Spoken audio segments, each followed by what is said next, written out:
Good afternoon, Packers fans. Aaron Nagler here with your Packers Daily Chat, coming to you live on the Cheesehead TV social channels. It is Monday. Hope everyone had a great weekend. Hope you enjoyed the coverage of Packers rookie mini camp. It's so exciting having the young guys on the grass and running around and doing football things. And it's good times. Good times had by all. Hope everyone's killing it in their comment section. Oh yeah, it's already hopping off. I love it. Of course, the topic of the day, topic du jour, rebuilding, a reloading, a resetting of the roster. What are the Packers doing? This all seemed to start because Jason Wilde asked Brian Gutekunst about rebuilding, and Brian very much shot that notion down, as he would. And then Keyshawn Nixon put up a tweet over the weekend saying, "Get that rebuilding nonsense off my timeline. This ain't that." And then Twitter just exploded this morning with all sorts of conversation about, are the Packers rebuilding? What are they doing? Is it a reset? Is it what? Look, my friends, we've talked about this a little bit here already on Packers Daily, but I did want to kind of chime in with, man, call it whatever you need to. The Packers are assembling a kick-ass team that has a boatload of promise and talent and a lot of untapped potential.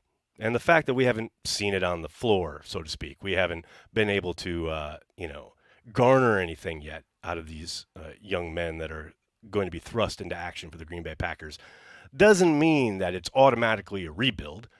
As I've said before, any team that has David Bakhtiari, Kenny Clark, Jair Alexander, Aaron Jones, among others, attached to it, doesn't feel like it's a rebuilding team. Certainly feels like a reset of the roster after having chased a Super Bowl with Aaron Rodgers for a number of years and trying to get out from under the salary cap crunch that they found themselves in after doing so. But whatever. If you want to call it a rebuild, it's a rebuild. You want to call it a reset, it's a reset. Regardless of those facts, all it really matters is that on Sundays they're going to go out there and they're going to try and represent the green and gold the best they can and bring home a W. And that's all I care about. Man, I don't care what you call them. Just call them the Green Bay Packers because I'm excited for them to take the field in 2023. The other bit of news, of course, is just a little bit ago, the NFL announced that they are releasing their schedule on Thursday night, prime time, 8 p.m. But anybody who's been through this in the internet age knows that we'll know the schedule by the time it's announced Thursday evening. Kyle Kuzno is a good person to follow throughout the day on Thursday. He usually has information before most people there in Green Bay about all the home games. We'll be able to fill in the blanks, so to speak, on the away games, probably from a lot of people around the league who are covering the teams that the Packers are set to play. But by Thursday night, we will know what the schedule is, and I will be going live Thursday evening for a prime time special just because I can't stand watching the NFL Network and they talk about all 32 teams and I just wait around for them to talk about the Packers. And then when they do, it's like 3 seconds and then they're on to the next thing, especially now because they're not going to like belabor the point because Aaron Rodgers is gone and they'll probably say, whoa, let's see what young Jordan Love's got. And then they'll move on to something else. So screw that. Counter programming time, Thursday night, 8 p.m. Eastern. I'm going to go live to talk about the schedule. And I'll still be doing daily at 5 p.m., but then I'll be back live 3 hours later at 8 p.m., specifically to counter program the NFL Network, who will not talk about the Packers over like 30 seconds. We'll talk about them here for a good long while. So I hope you'll tune in Thursday night, live chat about the 2023 Green Bay Packers schedule. It's going to be a lot of fun. Hope you're all there. Hello to everybody in the comments section. So good to see everybody. All the regulars are here. Krista's here. Brandy's here. Dennis is here. So good to see you all. Hope you're all doing well. Mimsy's here. What's up, Mimsy? Thanks for the super chat. I guarantee this team will be more fun than 22. Oh, I think this team is up to that Pepsi challenge. There is zero doubt. And this is everything I talked about all throughout the last really 2 years with Aaron Rodgers. The idea that this team is going to be building something, striving towards something, working towards something, rather than hanging on, just hoping, just trying to make it work one last time, it's a world of difference. And I cannot wait for that vibe, man.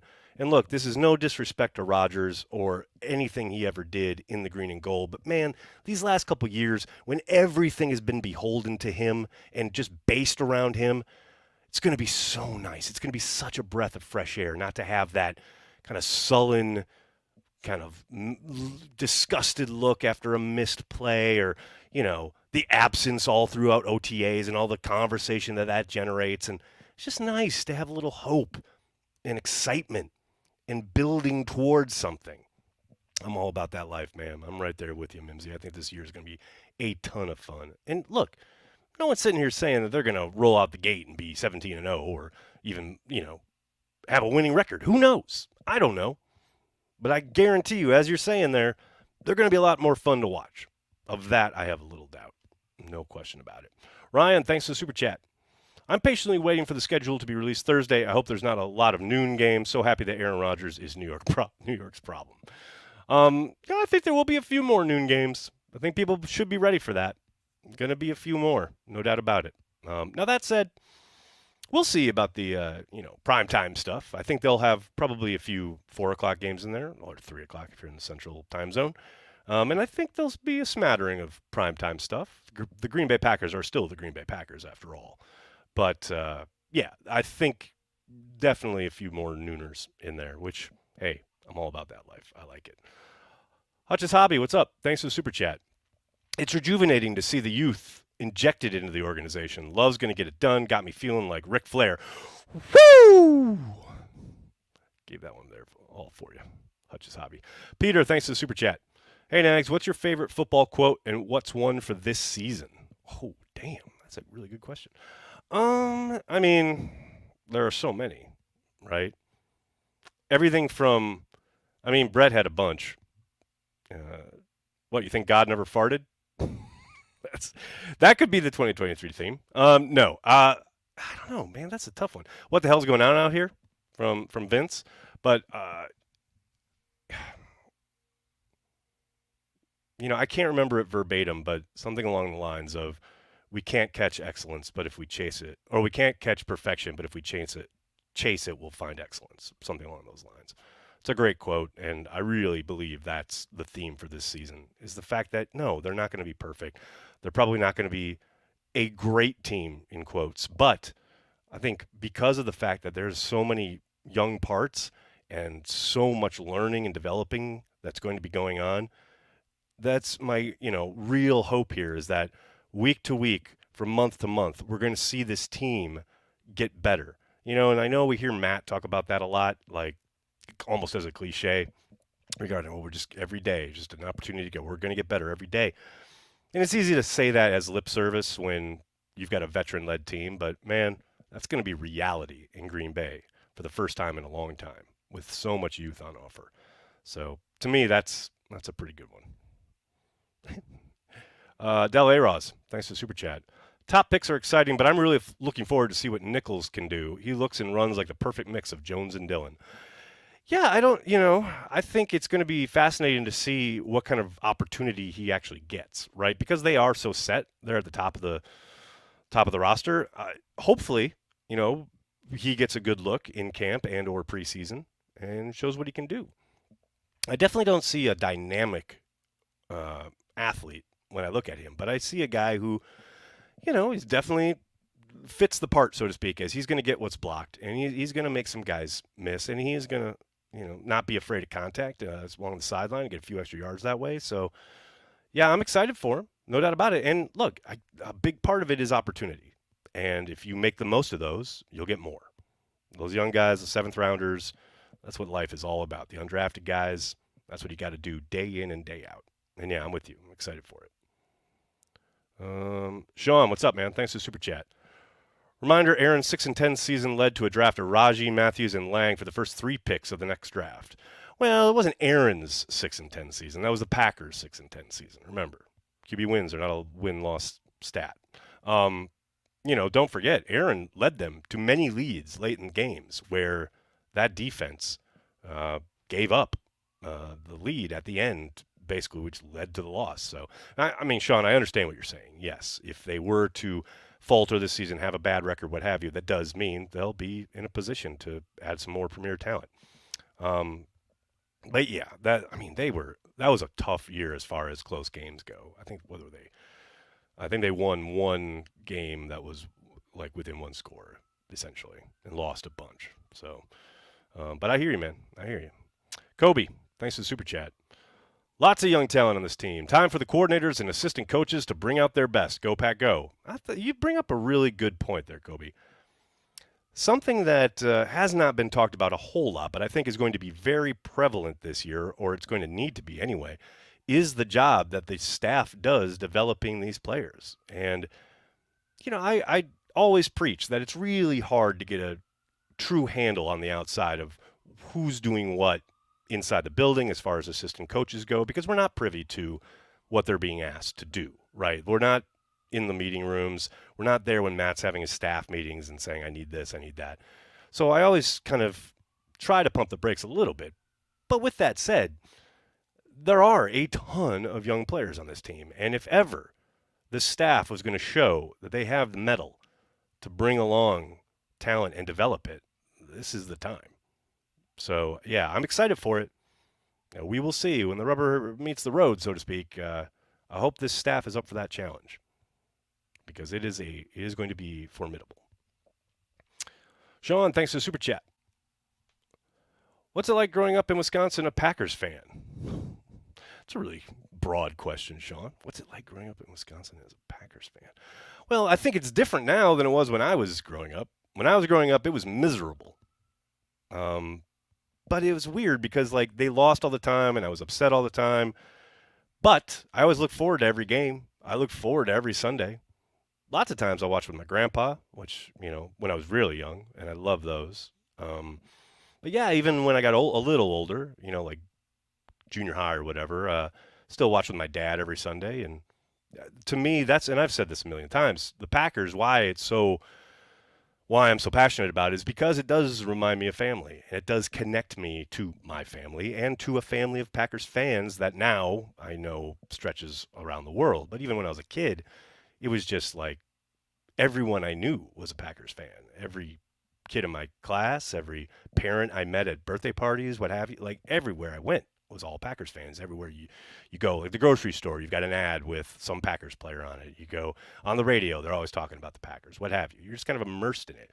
And it's funny because I know a lot of times when people talk about college football and the college atmosphere, it's like I never really got into college ball because I had all that with the Packers. I meet so many people either when I was in college or now living in New York where, they were so into college ball because of the tradition and the close-knit kind of aspect of it. And every time I hear them talk about it, the tradition, what have you, it always reminds me of being a Packers fan growing up. So I think that's part of the reason that I never really gravitated to the college game because I already had that. But now I think it's a little different because things are so fragmented media-wise. There's so many different things drawing on people's attention, including kids, but it's still Wisconsin. They still breathe green and gold. Still a major part of people's life in that state, as near as I can tell. But yeah, I think the experience is a little different, but it's still a connection to family and to,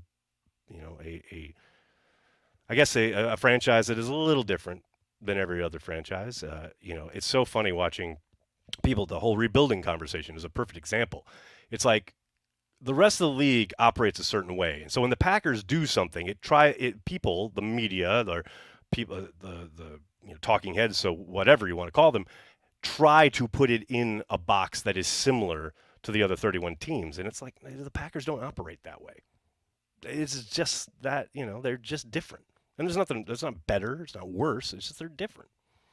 And some of that is because of the fact that they are structured differently. But, a big part of it is because of when Ron Wolf came in and did what he did. He set the groundwork, and that's the groundwork that people have followed. And I think Ted put a major imprint on that, and that's why Brian operates a lot of the way he does. But it's just different than the rest of the league, and I think that's not a bad thing. I just think it's unique, and I love it for that. Joe, thanks for the super chat. Are the Packers rebuilding? Is the new who has the leverage? Oh, I was trying not to make that comparison, but yeah, it's gotten that old that fast, no doubt. Mimsy, thanks for the super chat. This will be a great year for Packers hard knocks. You just be quiet, all right? You just be quiet there, Mimsy. They don't have to do it this year. If they miss the playoffs this year, the league could make them do it. That's a fact. You miss the playoffs twice in a row, the league can make you do hard knocks. So Matt LaFleur, who I know wants nothing to do with Hard Knocks. He has said that publicly. He doesn't want it. He wants to avoid it at all costs. Well, here you go, bud. Better make the playoffs. Dash, thanks for the super chat. What are some reasonable expectations for Jordan Love this year? I've talked about this a bit, Dash. I did a video about it a couple weeks ago, but I will just reiterate. You want someone who clearly knows the offense and can operate within the confines of the structure of the offense, but someone who, while he is going to make mistakes, which is undoubtable, you can't doubt that. That is going to happen. He's now making the same mistakes in December that he was making in September. For me, that's what this whole year is about. And I do think, he can throw for thousands of yards and a bunch of touchdowns. Undoubtedly, he'll turn the ball over a few times, and undoubtedly there'll be a few head scratchers, plays that make us really frustrated, etc. But it's all about development. It's all about getting better. And if he looks more confident and in control by, the second half of the season, heading down the stretch there, than he does in the first half, that's a big win. And I know there's so many people out there who'll be like, he's got to throw for X amount. He's got to do this. He's got to do that. I don't care about benchmarks. I don't. I get that those expectations are going to be placed on him outside of the building. I don't think the Packers really care about that. As long as he's moving the offense, being efficient, scoring points, and avoiding turnovers when he can, and then learning when he does. That's this whole season for me.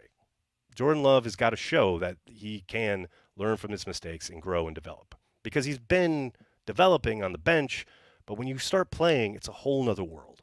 It's a whole nother ballgame. And the sooner you learn from those mistakes that you're making going 1,000 miles an hour, the better off you're going to be as a player, and the better off the team is going to be. So to me, those are the expectations. What else we got, folks? Carl, thanks for the super chat. Hey, Aaron, Goot, coach name drop Toure frequently in pressers. Do you think they're seeing a maturity in Toure due to his age? We'll see more Toure. Yeah, I noticed. I know people have talked about it a little bit online, that both of them brought Toure's name up unprompted. I think they just recognize that he's a guy who's done the work, and they don't want to dismiss him. I think he's got his work cut out for him, though, with the addition of Reed and a couple of these other guys. Those snaps are going to be precious, and you got to make the most of them. And he certainly looked the part last year, especially in preseason. But he's got to pick up where he left off. There's no gift here. The fact that he has a year in the system under his belt, he's got to use that to his advantage. He's got to make the most of every opportunity, because they are precious.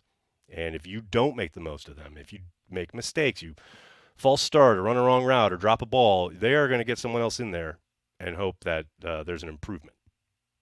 And it's going to be harder and harder to get back on the field. So I love Toure. I love what he did last year. But that doesn't gift you anything. You got to put the work in, and you got to do it. And I really hope he does, because you saw the talent on display last year, no doubt. Glenn, very much appreciate the super sticker. Thanks, buddy. What else we got, folks? What else we got? Hutch's Hobby. Thanks again, man. Is Jordan our first full-time starting black QB? Oh, that's a question. I believe so. Don't quote me on that, but I believe he is. And I will say, and I'm touching the third rail here, but I'm almost impressed with how little that's been brought up. I'm just calling a spade a spade. I thought it would be a little bit more prevalent in the combo, but thankfully, I've been proven wrong in that regard. What else was Seneca Wallace, Bunny, I don't consider him a full-time starter, which I think is the spirit of the question, but I hear you. I understand what you're saying.